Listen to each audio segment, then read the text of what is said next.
उन्हें एक मैसेज देना है कि देखो बोलोगे तो लक्ष्मण यादव की तरह सजा मिलेगी, गुलाम बन जाओगे आरएसएस की शाखा में जाकर के, जाने कितने लोग परमानेंट हो गए। रितु का प्रोटेस्ट बिल्कुल फ्रंट पर है, उसके साथ जो गलत हुआ वो तो मतलब बिल्कुल ऐसा है कि जिसके लिए लड़ना ही हो। तो मेरी राय पूछेंगे तो चंद्रशेखर आजाद संसद में खड़े होकर भाषण दें, इसके लिए कोई चीज उनके नेगेटिव नहीं है। वो आदमी क्यों नहीं संसद में जाए? बीच में खबर बहुत चली थी कि एक ओबीसी ने एससी वाले लड़की से शादी कर ली, ये क्या किस्सा था? हमने तो प्रेम किया था पहले। यहाँ पे लिखा हुआ है doctor Lakshman Yadav for passing 1 lakh subscriber. जी अभी कितने हो गए? अभी लगभग 7.25 लाख होने जा रहे हैं। मतलब गोल्डन आने वाला है। अब सबका प्रेम है।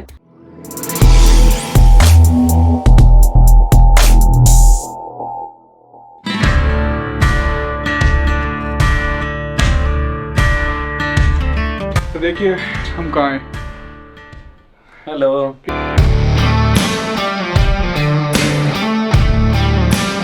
जय भीम। बहुत बढ़िया, आप कैसे? बहुत बढ़िया। आज आप पहली बार हमारे। मुझे बहुत खुशी हो रही है, वीडियो में देखते थे। अच्छा, तो कितना जल्द सेटअप बना रखा है यहाँ पर। ये बहुत छोटा सा कमरा है और अभी हम तो ये आपके जरिए पहली बार शायद जाएगा। ये हिस्सा लोग देखते थे, इधर का नहीं देखते थे। हाँ ये देखो, ये कितना अच्छा आपने लाइब्रेरी बना रखा है और ये बहुत अच्छा लगता है देखने में। यहाँ देखो बहुत साहब के वॉल्यूम रखे हैं हिंदी में, जो मिलते ही नहीं है। अब ये उस समय हमने लिया था पुराने।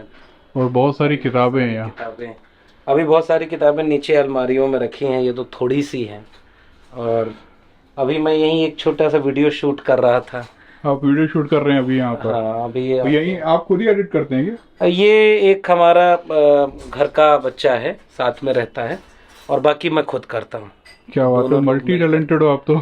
नहीं, अभी संसाधन हम लोग के पास कहाँ, सही बात इसी हिसाब से चलता है। और इसी जगह पे अपना ये हमारे एक मित्र हैं यूपी में, वो क्राफ्ट वर्ड बहुत अच्छा करते हैं। ये लकड़ी है। ये लकड़ी है? हाँ, ये लकड़ी है देखिए, और इस पर वो जो है डिजिटल खुदाई करते हैं। इन्होंने हमें ये गिफ्ट किया। बहुत सुंदर है ये तो यही अपना छोटा सा कमरा, और यहीं से क्रांति और विचार की बात। एक चीज देखिए लक्ष्मण भाई, कि हमारे जितने भी बहुजन लोग हैं जो बहुत फेमस भी हैं, बहुत लोग उनको सुनते भी हैं, लेकिन जो आर्थिक रूप से इतने मजबूत नहीं है। पहली पीढ़ी है। पहली पीढ़ी। सही बात है। मतलब ये पहली पीढ़ी है। हम लोग कोशिश कर रहे हैं आगे जाके जो है हम बहुजन समाज के और भी लोगों को खड़ा कर पाएंगे। बिल्कुल ठीक। और उनको भी बता पाएंगे कि भाई ऐसा नहीं है कि बहुत सारे संसाधन होंगे तभी आप जो है ये सब चीज कर पाओगे। जितना है उससे शुरू करो। मैं तो आपको पुरानी चीजें उसमें रखी हैं। कोविड के समय जब पहली बार वीडियो शूट करना शुरू किया तो मोबाइल मेरी 8-9 हज़ार की थी, और माइक जो लेते थे वो खराब हो जाता था। तो वो एकदम ऐसी किताबों पर टिका करके वो कोविड के समय वीडियो बनाना शुरू कर दिया। तो जिस बात को कहते थे उस बात से लोगों ने सुनना पसंद कर दिया। वीडियो की क्वालिटी हमारे लोग बाद में देखते हैं, क्वालिटी और अच्छी हो जाए तो बढ़िया है। सही बात है। तो कम संसाधन में भी अपने काम किया जा सकता है, शुरू किया जा सकता है। बिल्कुल सही बात। अभी मैं गया था पिछले दिनों, अभी लौटा हूँ। ये श्रीलंका में जो बुद्ध स्तूप बने हुए हैं उसको एक क्राफ्ट वाले लोगों ने 5 कलर के एक गिफ्ट किया। ओबीसी पर एक कार्यक्रम था, जाति जनगणना पर। अच्छा। नागपुर वणी में। तो ये उन्होंने भेंट किया। तो मुझे जो चीजें मिलती हैं मैं कभी कभी कोशिश, ये जो आप देख रहे हैं जी, ये बस्तर से एक आदिवासी ने गिफ्ट किया है, और हैंडमेड है। ये हैंडमेड है। हैंडमेड है। ये इस तरह की चीजें इन्होंने खुद हाथ से बनाई हैं। मतलब लोग भेंट करते रहते हैं। ये हमें मिला एक जगह पर, चीनी मिट्टी का है। हाँ, चीनी मिट्टी का है। बहुत सुंदर लग रहा है। पूर्वी चंपारण में। अच्छा। हाँ, अच्छा। वहाँ ये हमें गिफ्ट मिला। ये गिफ्ट हमें वहाँ मिला। आप ऊपर देखेंगे तो ये अलग अलग जगहों की ये यादें हैं जहाँ हम जाते हैं। आपने पूरे जो है यादों को सजो रखा है। और यहाँ पर देखिए एक और चीज है जो लक्ष्मण भाई का, ये सिल्वर बटन। ये देखो, ये लक्ष्मण भाई का सिल्वर बटन है। यहाँ पे लिखा हुआ है doctor Lakshman Yadav for passing 1 lakh subscriber. जी। अभी कितने हो गए? अभी लगभग 7.25 लाख होने जा रहे हैं। मतलब गोल्डन आने वाला है। अब सबका प्रेम है। ये तो कभी ये सब नहीं सोचा था अंजित भाई। और बिल्कुल सही बात है। लेकिन ये है कि अपने लोग जब भरोसा करते हैं कि नहीं कुछ आप कर रहे हैं ठीक, तो साथ देते हैं। अब जितना दे रहे हैं उतना किया जाएगा। बिल्कुल बिल्कुल, ये प्लेटफॉर्म हमें मिला, वरना इस प्लेटफॉर्म हमारे पास नहीं होता तो हम यहाँ तक अपनी आवाज कैसे पहुँचा पाते। मैं तो एक बात कहता हूँ कि जितना हमने किया है, टीवी चैनल के बहुत सारे लोग हमारे दोस्त हैं, बड़े बड़े पत्रकार, नाम नहीं ले रहा हूँ लेकिन समझ जाएंगे आप कि वो सारे लोग, कोई वीडियो है, कोई स्टोरी थी, एडहॉक की स्टोरी थी, और या एजुकेशन का या सोशल जस्टिस का रोस्टर का सवाल था, पूछ पूछ के शो बनाए, लेकिन टीवी पर हमें नहीं बिठाया। अच्छा, एक दो बार से मतलब राय ली किस सब तरह कुछ से हुआ, शो बनाना है, किसी और को बिठा लिया और किसी और को बिठा। तो लीडर वो कैसे बनाते हैं, उनको हर आदमी लीडर नहीं चाहिए। ये प्लेटफॉर्म हमें लोगों तक पहुंचाया। मतलब काम हम करते हैं, हाँ, और उसका जो श्रेय है वो और कोई ले जाता है। जब आपको ये होगा कि अच्छा आपको भी इसका, तो हमारे लोगों ने हमें मदद की। ये इसीलिए मैं कह रहा था कि ये प्लेटफॉर्म हमारे लिए बहुत बड़ी पूंजी है। ये YouTube जो है एक ऐसी चीज है जहाँ पर हम जो बोलते हैं अपने हिसाब से, और लोग पसंद भी कर रहे हैं। मतलब हमारी बातों में कहीं ना कहीं सच्चाई है, हमारी बातों में कहीं ना कहीं उनके लिए फायदे की बातें हैं। हाँ, उनकी बात है तो इसलिए सुनते हैं। और नौकरी निकालने के बाद तो यही मेरा ठिकाना बचा। अच्छा, आपको अभी तो निकाल उसके आगे कुछ नहीं, अब वो प्रोसीजर फॉलो करके निकाला और हमें पता था, इसलिए हमने फिर ये तय कर लिया कि आप उनके गुलाम तो बन नहीं सकते, आप उनके सामने झुककर करेंगे नहीं, और जो आप चुन लिए हैं रास्ता, उससे पीछे लौटने का कोई आपके पास कोई यू टर्न है ही नहीं। तो आपके पास एक ही विकल्प है कि ये जो नुकसान आपका हो रहा है इससे लड़िए अपने लेवल पर। हम तो पब्लिक में भी नहीं बताते ना कि हमारा जीवन कैसे चल रहा है, लेकिन हम इसके सहारे अपनी बात को आगे रखना है। तो वहां कोई अब रास्ता बचा नहीं है। अब या तो सरकार बदल जाए, क्योंकि सारे वीसी, सारे वाइस चांसलर तो वही हैं। अब हमने जो किताब लिख दी उसके बाद तो और वो हमारे रास्ते बंद हो गए। अच्छा, अभी जो है लक्ष्मण भाई की किताब आई है और वो बेस्ट सेलर बन गई है। ये देखिए, ये जो है किताब आई है लक्ष्मण भाई की, प्रोफेसर की डायरी, और ये बेस्ट सेलर बन चुकी है अभी ये पर। हिंदी की ऐसी किताबें बहुत कम रही होंगी जो 10 एक दिन में 10,000 प्रतियां बिक चुकी हैं। अच्छा। 2 एडिशन इसके खत्म हो गए। तो ये पहला एडिशन था प्रोफेसर की डायरी, और इसमें हमने बाकायदे ये लिखा है कि किसी गरीब, पिछड़े, वंचित, दलित परिवार से कोई बच्चा निकल के आता है तो कैसे बनता है। इसमें आपकी कहानी है, पूरी कहानी हमारे बहाने पूरे उस शिक्षा व्यवस्था। और मतलब इसको आप पढ़ेंगे तो मुझे ऐसी उम्मीद है कि कई जगह पर आपको आपकी कहानी नजर आएगी। सही बात है।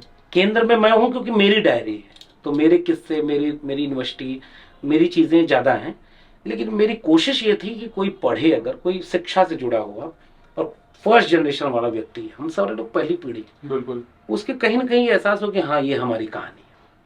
तो ये इसलिए मुझे लग रहा है लोगों ने पसंद की। आप इसमें देखेंगे, मैं कुछ एक चीजें बस दिखा दूं।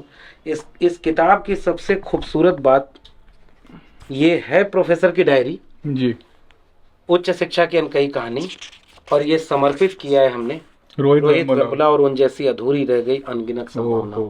क्या बात है। इसलिए क्योंकि रोहित का पूरा होना हमारे उस पूरे प्रकरण के लिए बहुत जरूरी था। आप देखेंगे कि रोहित वेमुला की शहादत 17 जनवरी 2016, और रोहित का एक स्केच बना हुआ है। क्या बात है, बहुत खूबसूरत लग रहा है। ऐसा लग रहा है कि बस मैं से पढ़ने बैठ जाऊं। मतलब ये जो है ना, इसने बिल्कुल दिल को छू लिया। वही, और मेरा मन था कि मतलब एक एक चीज इससे लोगों को अट्रैक्ट करे। फिर आप आगे जाएंगे, जेएनयू का मामला है, और आप देखेंगे कि रोस्टर जो हमारे समय का सबसे महत्वपूर्ण हिस्सा था, रोस्टर के मामले पर कैसे रोस्टर आया, कुछ एक चीजें हैं, छोटी छोटी किस्से हैं। रोस्टर आंदोलन कैसे खड़ा हुआ, जब हम लोगों ने प्रोटेस्ट की, तो आप देखिए सामाजिक न्याय जिंदाबाद, इसके स्केच बने हुए हैं। और फिर आखिरी में कैसे नौकरी से निकाला गया, उसके भी किस्से। यहाँ पे देखिए, यहाँ पर लक्ष्मण भाई खड़े हुए हैं, और बकायदा यहाँ पर आपने ये मोबाइल बनाया है क्या? ये प्रेस कॉन्फ्रेंस जो मैंने की, उस प्रेस कॉन्फ्रेंस के स्केच बनाए हैं उसमें। इसमें मतलब मैं ये बताना चाह रहा हूँ कि यहाँ मोबाइल, मतलब जो मोबाइल से हमारे लोग जो रिकॉर्डिंग करते हैं, वो बना, ये वो दिखाने की कोशिश की आपने, इसीलिए हमने उसको चुना। ये देखिए जरा, मतलब सच में ऐसा लग रहा है इसको पढ़ना चाहिए, बहुत जरूरी है। और हमारी साथी, दरअसल इसमें नाम सबके बदलने पड़े मुझे, क्योंकि कोई कानूनी चीज ना आ जाए, सही बात है, कोई अपने दिल पर ना ले ले, क्योंकि पता तो सबको होगा किसकी कहानी है। तो जैसे डॉक्टर ऋतु आंदोलन कर रही है, तो अब ऋतु की बात मुझे कहनी है, और मैंने उसका नाम थोड़ा चेंज कर दिया, लेकिन वो पढ़ेंगे तो समझ में आ जाएगा। यहाँ पे आपने नीतू सिंह कर दिया। नीतू सिंह, डॉक्टर रितु सिंह को डॉक्टर नीतू सिंह किया। केवल इसलिए कि मैं लिख रहा हूँ ना, मैं एक अलग व्यक्ति हूँ, मैं आपका नाम लिख करके अपनी किताब नहीं छपवा सकता। गोबर गौशाला उसी विश्वविद्यालय में चल रही है और उसी विश्वविद्यालय में एक लड़की प्रोटेस्ट कर रही है, नौकरी नहीं न्याय चाहिए। तो ये पूरा किस्सा उस विश्वविद्यालय के बनने और होने का है। मुझे लग रहा है इसलिए इस किताब को पढ़ना चाहिए लोगों को। बिल्कुल। और इसको लिखने के बाद तो कोई नौकरी तो मिलेगी नहीं, तो ये मेरी तरफ से एक आपके लिए गिफ्ट है। अरे बहुत बहुत धन्यवाद। मैं तो बस ये सोच ही रहा था कि अब इसको मैं ऑनलाइन ऑर्डर नहीं, फिलहाल तो ये आपके लिए गिफ्ट है, बाकी आप इस पे मुझे एक सिग्नेचर करके बिल्कुल करेंगे, एक ऑटोग्राफ दीजिए।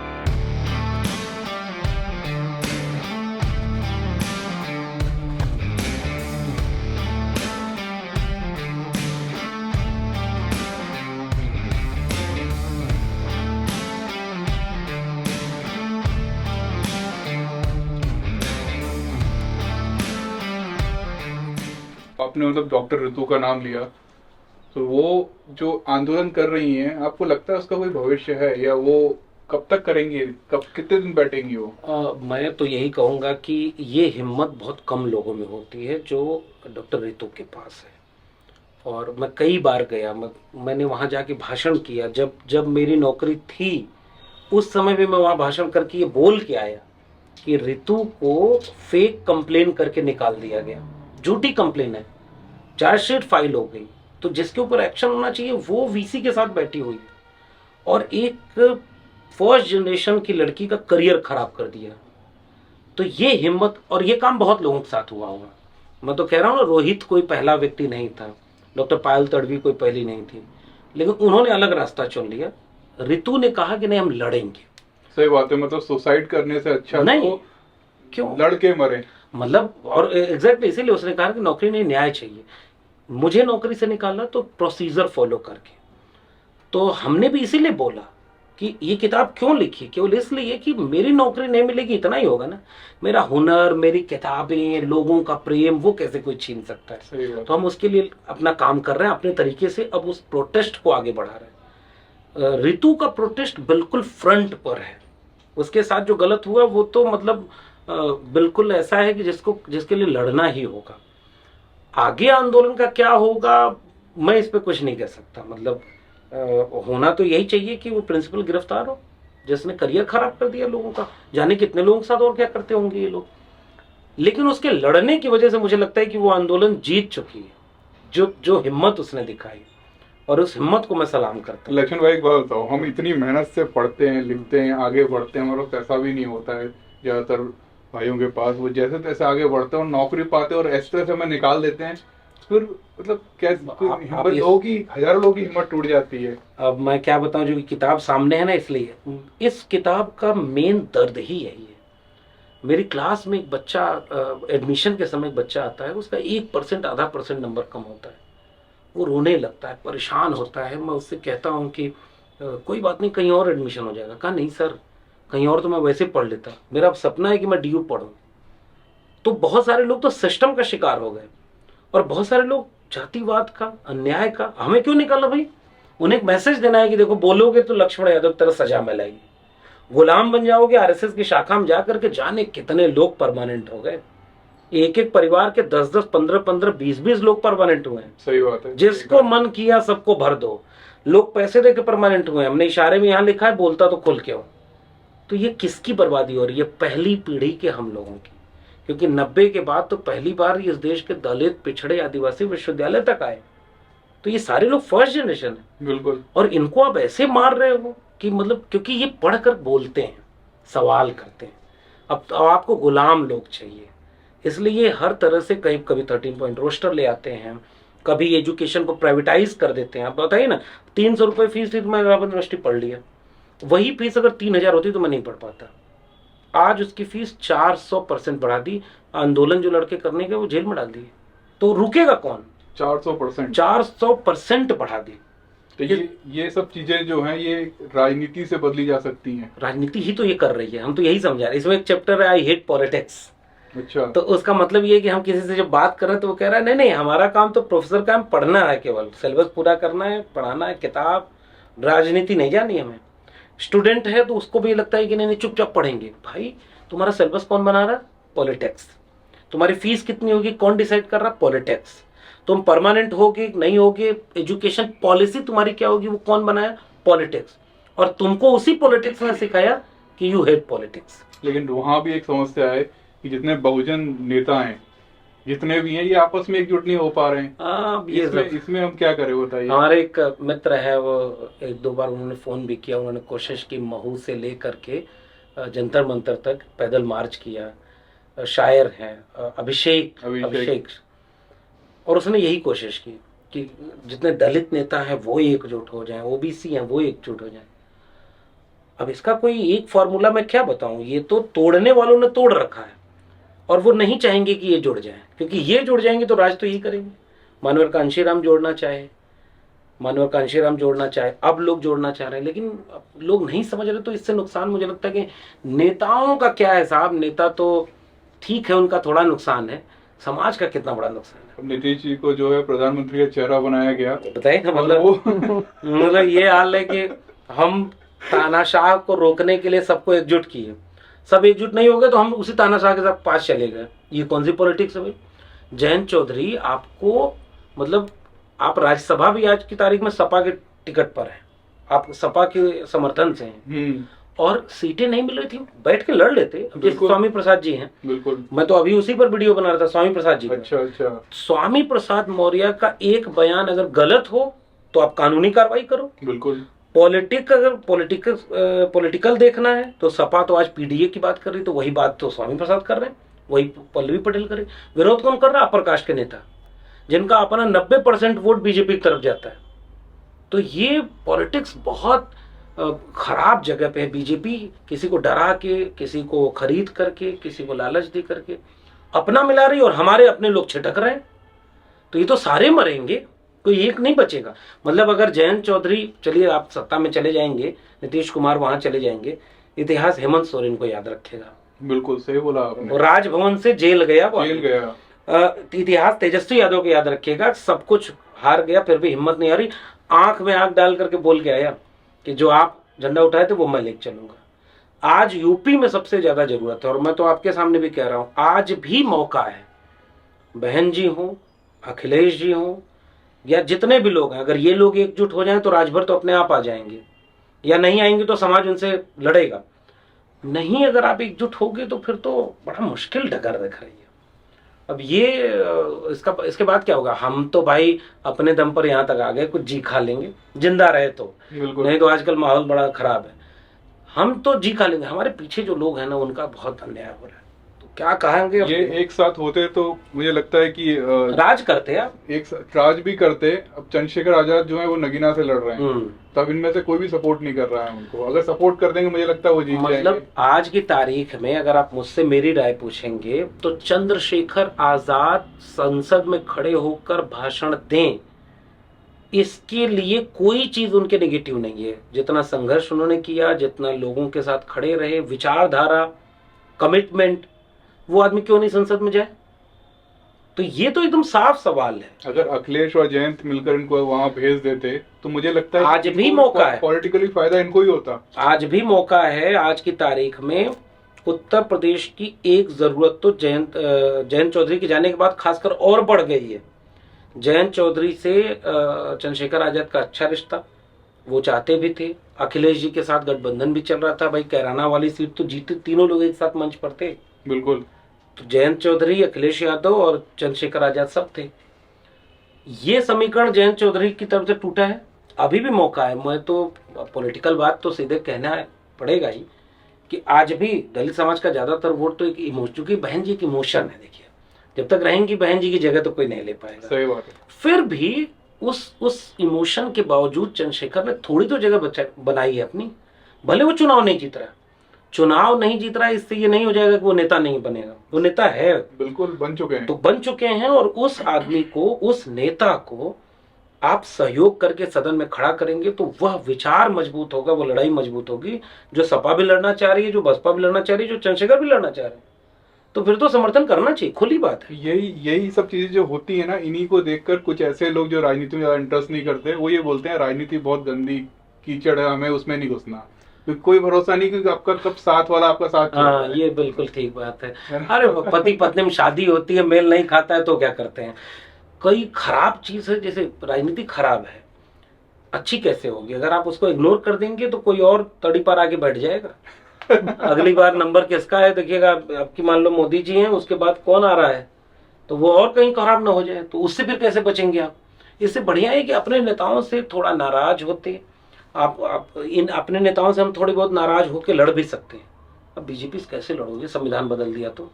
शादी से मुझे याद आया कि अभी बीच में खबर बहुत चली थी कि एक ओबीसी ने एससी वाले लड़की से शादी कर ली, ये क्या किस्सा था? हमने तो प्रेम किया था पहले, मतलब और जब प्रेम करते हैं तो मतलब मुझे लगता है जब कोई प्रेम करता है, दो काम जीवन में जरूर करना चाहिए। मतलब एक तो हॉस्टल में रहना चाहिए अगर पढ़ने का मौका मिला है तो, बिल्कुल, और दूसरा प्रेम करना चाहिए। प्रेम करने वाला किसी से नफरत नहीं कर सकता। आजकल के जो नौजवान नफरत की आग में झोंक कर जा रहे हैं, या तो उन्होंने किसी से प्रेम किया नहीं, या प्रेम उन्हें मिला नहीं। और प्रेम केवल पत्नी या प्रेमिका का नहीं है, प्रेम प्रेम है, वो बहुत व्यापक चीज है। और जब कोई प्रेम करने जाता है तो ये निर्णय लेके नहीं जाता है कि हमें शादी करनी है या उनकी जाति क्या है। प्रेम तो उससे ऊपर। मतलब आपको कुछ पता नहीं था? ये कुछ भी नहीं, बहुत पहले से चल रहा था ये? अरे हमारे तो प्रेम संबंध के 8 साल हो गए। 8 साल हो गए? और हम सबको पता था, लेकिन अच्छी बात ये हुई कि मेरी पत्नी की समझदारी, उसके परिवार के अधिकांश लोग वो बहुजन आंदोलन से दूर हैं। अच्छा। हाँ, उसके पास बैकग्राउंड उसका नहीं था। हम लोग साथ रहते, पढ़ते, लिखते, और एक दिन ऐसा आया कि हमारी अब जो पत्नी है, तब प्रेमिका थी, बाबा साहब की फोटो ले जाकर अपने घर में लगा देती है, और उस दिन घर में झगड़ा होता है। वो ये हाल है उनका। वो बाबा साहब की फोटो आज भी उनके घर में लगी हुई है, वो तथागत बुद्ध की फोटो आज भी लगी हुई है। अब धीरे धीरे माहौल बदल रहा है। मतलब आपने जो है उनको क्रांतिकारी बना दिया, मतलब परिवार को एक क्रांति पहुंचा दी, नीली क्रांति। वो उसने किया। ये इसकी क्रेडिट तो मेरी पत्नी को जाएगी कि उसने अपने से खरीद करके, कि हमसे कहा कि एक फोटो हम ले चलेंगे, अपने घर में लगाएंगे। तो वहाँ बवाल हो गया होगा। अरे क्या, अरे ये कौन ले आई, ये तो जातिवाद, ये वो। जबकि खुद वो लोग दलित हैं, क्योंकि दिल्ली के दलित हैं तो उनका मामला थोड़ा अलग है, वो सारे बीजेपी को मानने वाले। अब धीरे धीरे उनमें बदलाव आता है। अब वो मुझे भी सुनते हैं कि दामाद जी बोले तो क्या बोल रहे हैं। क्या बात है। तो धीरे धीरे असर हो रहा है। तो सोचा नहीं था कि शादी करेंगे, लेकिन संयोग इतना अच्छा, जाति देखकर शादी नहीं की, लेकिन जाति मतलब ऐसा कोई ढिंडोरा नहीं था, या आपका ऐसा कुछ नहीं था यार मुझे राजनीति में जाना है, मैं एक शेड्यूल कास्ट लड़की से शादी? पता ही नहीं था, आपको पता ही नहीं था, लोगों ने ऐसी ढिंडोरा पीट दिया। लोग हैं, लोगों का क्या। और वो एक संयोग है बस, उसका दलित होना या मेरा ओबीसी होना, ये एक संयोग है। हम दो अलग अलग इंडिविजुअल ने एक दूसरे को चुना, और उसमें जाति बाधा नहीं आई। न उसकी फैमिली ने मेरे खिलाफ कोई बात कही, न मेरी फैमिली को 1 इंच भी कोई आपत्ति हुई कि लड़की दलित है, जबकि हम ओबीसी हैं। हमारे समाज में अभी भी एक्सेप्टेबल नहीं है, लेकिन हमने उसको, हमारी फैमिली में, चूंकि मेरे बड़े पिताजी कबीर पंथी एक सदगुरु हैं, उनको मानने वाले। अच्छा। और मेरे पिताजी comrade Karl Marx, Bhagat Singh के। तो मेरे परिवार में ऐसी कोई दिक्कत नहीं, बहुत खुश हुए लोग। रिश्तेदारों में थोड़ा बहुत हुआ, अरे वो तो होता रहता है, लेकिन अच्छा रहा सब, बहुत अच्छा रहा। चलिए, हमारे साथ थे लक्ष्मण भाई, और इनका जो स्टूडियो है इसको भी आपको थोड़ा सा और दिखाते हैं, और आगे चल के फिर हो सकता है और भी बात करें। जी, बहुत शुक्रिया, आपका स्वागत है मेरे इस छोटे से आशियाने में। मुझे अच्छा लगा लक्ष्मण भाई के पूरा। अरे 2 मिनट रुको भाई, बाबा साहब के प्यारे प्यारे बच्चों, अंदर आओ, आपको बाबा साहब का खजाना दिखाते हैं।